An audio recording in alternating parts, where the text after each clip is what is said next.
The day I accidentally stepped into a psychiatric ward was the day my life split into a before and an after, though at that moment I didn't know it yet.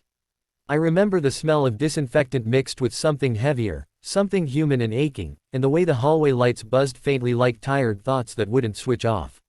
I was supposed to be in a completely different building, running an errand so ordinary it barely deserved memory, but one wrong turn, one unmarked door, and suddenly I was standing in a place where pain didn't hide behind polite smiles. It stared straight back at you, unfiltered, raw, and lonely. Before the story pulls you deeper, take a moment right now. If you believe in kindness, second chances, and the quiet power of human connection, please like this video, share it with someone who might need hope today, subscribe to the channel for more real and emotional stories, and tell us in the comments where you're watching from. Your small action helps stories like this reach hearts that are still fighting alone.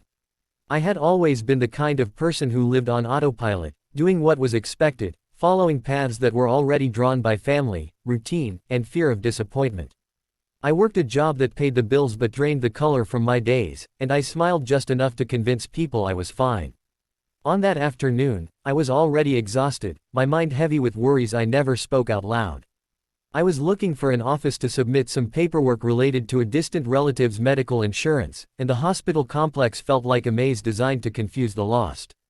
I followed a sign that pointed left instead of right, pushed open a door without reading the small print, and crossed a line I didn't know existed. Inside, the air felt different, quieter but somehow louder at the same time. The walls were painted a soft, tired blue, chipped in places where time had scraped against them. People sat scattered around, some staring at the floor, some rocking gently, some pacing as if the ground beneath them refused to stay still. There was no drama in the way movies show it, no chaos, just a deep, aching stillness that made my chest tighten. I realized where I was only when I saw the small notice on the wall about patient visiting hours and mental health safety guidelines. Panic flickered in me, and my first instinct was to leave as quickly as possible, to pretend I had never seen any of this. As I turned, embarrassed and uneasy, that was when I noticed him. His name, I would later learn, was Daniel. At that moment, he was just a man sitting alone near the window, hands clasped so tightly his knuckles were pale. He wasn't crying, wasn't moving much at all, but there was something in his posture that felt heavier than tears. His eyes were fixed on the outside world, on a slice of sky trapped between concrete buildings, and the look on his face stopped me mid-step. It wasn't madness or confusion. It was exhaustion, the kind that comes from fighting battles every day that no one applauds, battles that don't end when the sun goes down. I don't know why I didn't leave immediately. Fear, curiosity, guilt, maybe all of them together. A nurse passed by and gave me a questioning look, and I mumbled an apology, explaining I was lost. She pointed me back toward the correct hallway but didn't rush me out. Something in that moment felt like permission to stay just a little longer, to sit on the bench near the door and catch my breath.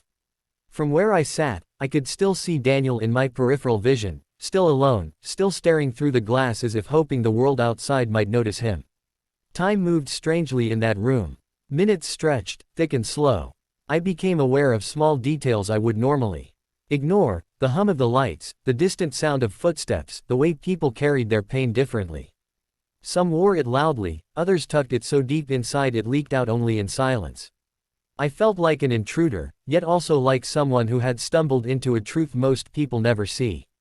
Mental illness was not a headline or a statistic here. It was breathing, sitting, waiting. When I finally stood to leave, something compelled me to glance back at Daniel one last time. Our eyes met for a brief second, and in that instant, I felt an unspoken connection, a recognition that startled me. It was as if he could see my own hidden cracks, the anxiety I buried under routine, the loneliness I pretended wasn't there. I gave a small, awkward nod, more reflex than intention, and to my surprise, he nodded back. That was all. No words, no smiles. Yet it felt like a handshake between two souls who didn't know they needed one. I walked out of the ward shaken, my paperwork forgotten for the rest of the day. I went home, but the image of that room and that man stayed with me. That night, sleep wouldn't come easily. I kept thinking about how easily I had almost walked away, how close I had been to never knowing that place existed, never knowing him existed. In the days that followed, I found myself thinking about mental health in a way I never had before, not as an abstract idea but as something deeply personal, fragile, and deserving of care.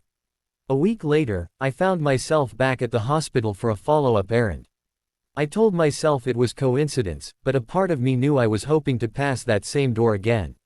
I slowed as I approached it, heart beating faster than necessary, and after a moment of hesitation, I stepped inside once more.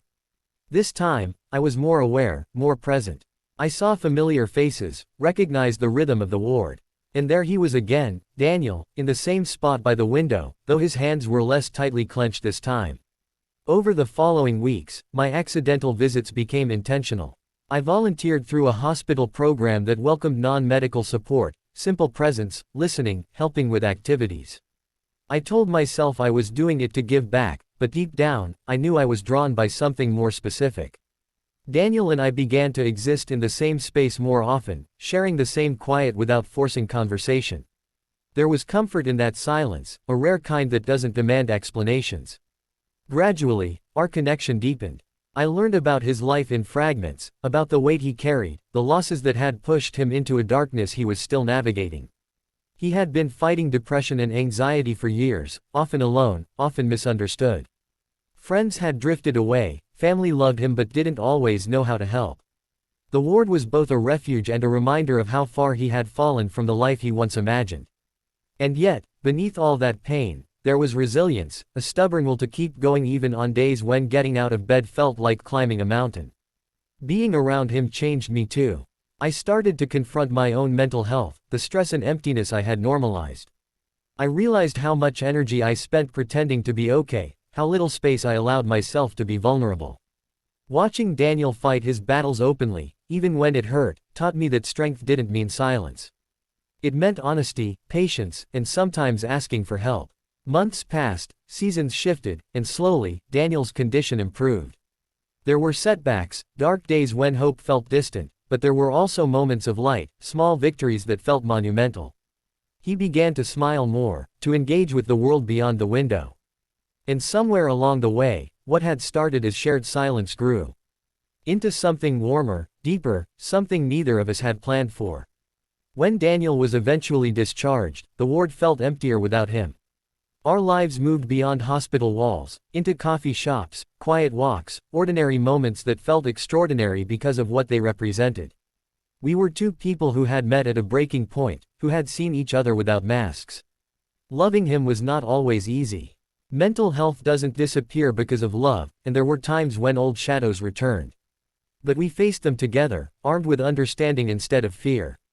Years later, standing beside him on our wedding day, I thought back to that first accidental step through the wrong door. I thought about how close I had been to missing this life, this love, this lesson. We didn't promise each other perfection. We promised patience, honesty, and the courage to keep choosing each other even when things were hard. Our marriage wasn't built on a fairy tale beginning but on empathy, resilience, and the belief that no one should have to fight alone. Just before this story ends, I want to ask you something simple but meaningful.